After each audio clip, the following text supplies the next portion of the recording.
রাত তখন গভীর। পারস্য উপসাগরের আকাশে এক চাপা উত্তেজনার আবহ। হঠাৎই সে নিস্তব্ধতাকে খান খান করে দিল এক প্রলয়ঙ্কারী গর্জন।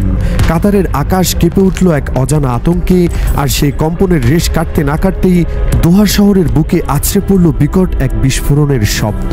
প্রথমটায় কেউ বুঝে উঠতে পারছিল না কি হচ্ছে। মানুষের কানে তখনও বাজছে সেই বিকট আওয়াজ, আর চোখের সামনে দোহা শহরের রাতের আকাশ যেন মুহূর্তে ঝলসে উঠল এক অপ্রতিরোধ্য আলোর ঝলকানিতে। তারপর ধীরে ধীরে স্পষ্ট হতে শুরু করলো বিভীষিকাময় সেই সত্য। জানা গেল ইরানের ভূমি থেকে ছোড়া হয়েছিল অন্তত 6টি মিসাইল, আর সেগুলোর নির্দিষ্ট লক্ষ্য ছিল মার্কিন সামরিক ঘাঁটি আল উদেদ। মধ্যপ্রাচ্যের বুকে অবস্থিত এই ঘাঁটিটি এতদিন মার্কিন যুক্তরাষ্ট্রের এক অভেদ্য মর্ম হিসেবে পরিচিত ছিল, কিন্তু এক লহমার মধ্যেই সেই বিশ্বাস যেন চুরমার হয়ে গেল। এই আকস্মিক হামলায় যেন গোটা মধ্যপ্রাচ্য জুড়ে এক নতুন করে উত্তেজনার পারদ চড়তে শুরু করলো। যে অঞ্চলে এমনিতেই প্রতিটি মুহূর্তে অস্থিরতার ছায়া, সেখানেই এই ঘটনা যেন আগুনে ঘি ঢেলে দিল। চারদিকে ছড়িয়ে পড়ল ভয় আর আশঙ্কার এক কালো মেঘ। গোটা বিশ্ব তখন হতবাক, স্তম্ভিত। এই ঘটনার মাত্র কিছুদিন আগেই এক মার্কিন কর্মকর্তা একরকম সতর্কবাণী উচ্চারণ করেছিলেন। তিনি বলেছিলেন ইরান বড় কিছু একটা করতে চলেছে, যা অঞ্চলের ভূরাজনৈতিক স্থিতিশীলতাকে মারাত্মকভাবে ক্ষতিগ্রস্ত করতে পারে। কিন্তু তার সেই সতর্কবাণীকে হয়তো অনেকেই সেভাবে গুরুত্ব দেননি, অথবা এর ব্যাপকতা নিয়ে সম্পূর্ণ ধারণা করতে পারেননি। আর ঠিক তার পরপরই সে ভয়াবহ বাস্তবতা এসে দাঁড়ালো দোহায়।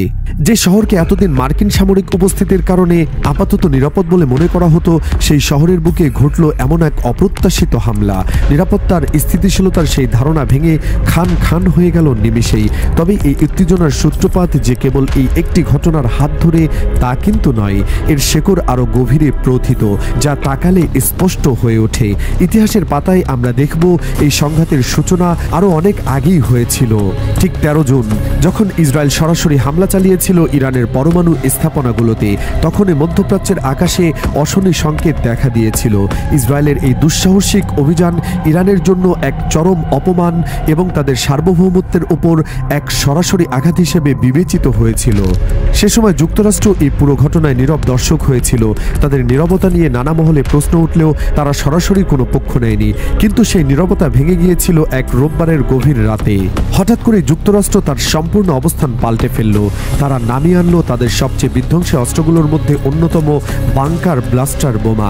এই বোমাগুলো কেবল ধ্বংসের জন্যই তৈরি, আর এর টার্গেট ছিল ইরানের অত্যন্ত গুরুত্বপূর্ণ পরমাণু কেন্দ্রগুলো ফোর্দো, নাতাঞ্জ এবং ইস্পাহান। এসব স্থাপনা ইরানের পরমাণু কর্মসূচির মেরুদণ্ড হিসেবে বিবেচিত। মার্কিন যুক্তরাষ্ট্রের এই সরাসরি হস্তক্ষেপ যেন মধ্যপ্রাচ্যের পরিস্থিতিকে এক নতুন মাত্রায় ঠেলে দিল। নীরব দর্শকের ভূমিকা থেকে বেরিয়ে এসে তারা সরাসরি সংঘাতের ময়দানে নেমে এলো। যখন দুই পরাশক্তির মধ্যে এই টানাপোড়েন চলছিল, তখনই এক নতুন গুঞ্জন ছড়িয়ে পড়ল গোটা সামরিক মহলে। এই গুঞ্জন এতটাই শক্তিশালী ছিল যে তা মুহূর্তেই ছড়িয়ে পড়ল বিশ্বের কোনায় কোনায়। খবর রটল যে রাশিয়ার সর্বাধুনিক স্টেলথ ফাইটার জেট SU-57 গোপনে পৌঁছেছে ইরানে। এই খবর ছড়িয়ে পড়ার সঙ্গে সঙ্গে ওয়াশিংটন এবং তেল আবিবে শুরু হলো ব্যাপক অস্থিরতা। তাদের নিরাপত্তা মহলে নেমে এলো এক গভীর উদ্বেগের ছায়া, কারণ তারা খুব ভালো করেই জানেন SU-57 কেবল রাশিয়ার সবচেয়ে বিপজ্জনক ফাইটার জেটই নয়, এটি এমন এক অত্যাধুনিক প্রযুক্তি সম্পন্ন বিমান যা শত্রুর রাডারকে সম্পূর্ণ এগিয়ে নিঃশব্দে হামলা চালাতে সক্ষম। এর স্টেলথ প্রযুক্তি এতটাই উন্নত যে রাডার একে প্রায় দেখেই না। এটি যদি সত্যি ইরানের হাতে চলে যায়, তাহলে মধ্যপ্রাচ্যের সামরিক ভারসাম্য সম্পূর্ণভাবে বদলে যেতে পারে। অঞ্চলের বর্তমান শক্তিধর রাষ্ট্রগুলোর সামরিক আধিপত্য হুমকির মুখে পড়বে এবং তেহরানের হাতে চলে আসবে এক অপ্রতিরোধ্য সামরিক শক্তি। এই ফাইটার জেটের উপস্থিতি এক নতুন সমীকরণের জন্ম দেবে, যা অঞ্চলের ভবিষ্যৎ নিরাপত্তা কাঠামোকে সম্পূর্ণরূপে নতুন পথে পরিচালিত করবে। এই SU-57 ফাইটারটি বিশ্বজুড়ে সামরিক বিশ্লেষকদের কাছে এক আলোচনার কেন্দ্রবিন্দুতে পরিণত হয়েছিল। সম্প্রতি ভারতের বেঙ্গালুরুতে অনুষ্ঠিত অ্যারো ইন্ডিয়া 2023 এর প্রদর্শনীতে এটি অংশ নিয়েছিল, যা বিশ্বের একটি স্টেলথ ফাইটার জেট যা সুপারসনিক গতিতে ছুটে চলতে পারে এবং শত্রুর রাডার এড়িয়ে যেতে সিদ্ধহস্ত। এর এই সক্ষমতা একে যে কোনো আধুনিক যুদ্ধক্ষেত্রে এক অপ্রতিরোধ্য শক্তিতে পরিণত করে। প্রদর্শনী শেষে বিমানটি ভারত থেকে সরাসরি রাশিয়ায় ফিরে যাওয়ার কথা ছিল, কিন্তু আশ্চর্যজনকভাবে বিমানটি ফেরার পথে পারস্য উপসাগরের নিকটে অবস্থিত ইরানের বন্দর আব্বাসে অবতরণ করে। এই ঘটনাকে ঘিরে নতুন করে জল্পনা কল্পনার এক নতুন অধ্যায়। আনুষ্ঠানিকভাবে জানানো হয় যে এটি ছিল কেবল একটি প্রযুক্তিগত বিরতি। এর কারণ হিসেবে বলা হয় ভারত থেকে রাশিয়ার দূরত্ব প্রায় 4000 কিলোমিটার। সেখানে SU-57 অবতরণের সর্বোচ্চ রেঞ্জ ৩৫০০ কিলোমিটার, তাই জ্বালানি নেওয়ার প্রয়োজনে এই অবতরণ। এই প্রযুক্তি আপাত দৃষ্টিতে সরল মনে হলেও প্রশ্ন উঠেছে, ঘটনাটি কি শুধুই জ্বালানির কারণে, নাকি এর পেছনে লুকিয়ে আছে আরও গভীর কোনো সামরিক কৌশল? এই সন্দেহ আরও ঘনীভূত হয় যখন বিশ্লেষকরা ইরানের সামরিক ইতিহাসের দিকে নজর দেন। ইতিহাস ঘেঁটে দেখা যায়, ইরান যখনই কোনো উন্নত সামরিক প্রযুক্তির নাগাল পেয়েছে, তখনই তারা সেটিকে রিভার্স ইঞ্জিনিয়ারিংয়ের মাধ্যমে নিজেদের অস্ত্রভাণ্ডারে রূপান্তর করার চেষ্টা করেছে। এই সক্ষমতা ইরানকে সামরিক প্রযুক্তিতে স্বাবলম্বী হওয়ার ক্ষেত্রে এক গুরুত্বপূর্ণ ভূমিকা পালন করেছে। এর সবচেয়ে ভালো উদাহরণ পাওয়া যায় ইউক্রেন যুদ্ধের প্রেক্ষাপটে। রাশিয়াকে নিজেদের তৈরি ড্রোন সরবরাহ করে ইরান আন্তর্জাতিক অঙ্গনে তার সামরিক প্রযুক্তিগত সক্ষমতা প্রমাণ করেছে। রুশ বাহিনী বর্তমানে যেসব আত্মঘাতী ড্রোন ব্যবহার করছে, তার অনেকগুলোই ইরানের তৈরি শাহেদ ড্রোন থেকে উদ্ভূত অথবা সরাসরি সরবরাহকৃত। শুধু তাই নয়, ইরানের কাছে এমন কিছু সুপারসনিক ব্যালিস্টিক মিসাইল রয়েছে যা আমেরিকা ও ইসরায়েলের সামরিক ঘাঁটিগুলোতে ক্ষণিকের মধ্যে আঘাত হানতে সক্ষম। ইরানের এই ক্ষেপণাস্ত্রগুলো তাদের সামরিক শক্তির এক বিশাল অংশ। হাজ, কাশেম, খেবার, সিজিল এবং সেজির মতো ক্ষেপণাস্ত্রগুলো 2500 কিলোমিটার পর্যন্ত পাল্লা অতিক্রম করতে পারে। এই ধরনের শক্তিশালী ক্ষেপণাস্ত্রগুলো মার্কিন ও ইসরায়েলি লক্ষ্যবস্তুতে দ্রুত এবং নির্ভুলভাবে আঘাত হানার ক্ষমতা রাখে। এখন যদি এই বিধ্বংসী মিসাইলগুলোর সাথে রাশিয়ার অত্যাধুনিক SU-57 যুক্ত হয়, তাহলে ইরানের সামরিক সক্ষমতা এক নতুন উচ্চতায় পৌঁছে যাবে।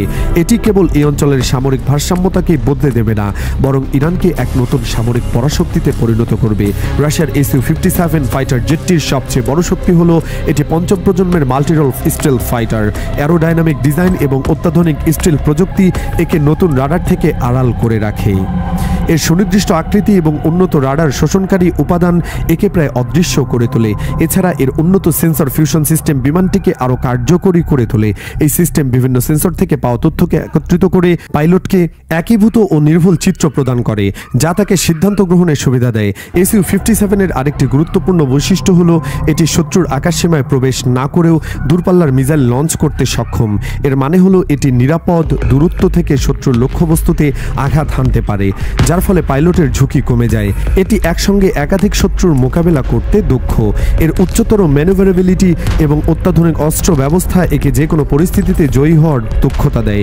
এসব বৈশিষ্ট্যই সম্মিলিতভাবে SU-57কে কেবল একটি যুদ্ধবিমান হিসেবে উপস্থাপন করে না, বরং এটিকে আকাশের আধিপত্য বিস্তারের এক নিখুঁত অস্ত্র হিসেবে তুলে ধরে। এর ক্ষিপ্রতা, অদৃশ্য হওয়ার ক্ষমতা এবং আঘাত হানার সক্ষমতা একে অতুলনীয় করে তুলেছে। আর এটি যদি সত্যিই ইরানের হাতে পড়ে, তাহলে গোটা অঞ্চলের সামরিক গতিপথই সম্পূর্ণভাবে পাল্টে যেতে পারে। এই আশঙ্কার মেঘ এখন যুক্তরাষ্ট্র ও ইসরায়েলের আকাশে ছেয়ে আছে। তারা এখন প্রবল দুশ্চিন্তায় ভুগছে, কারণ তাদের মুখোমুখি প্রতিপক্ষ যদি এমন অত্যাধুনিক স্টেলথ ফাইটার জেট হাতে পায়, তবে তাদের বর্তমান সামরিক আধিপত্য গুরুতর হুমকির মুখে পড়বে।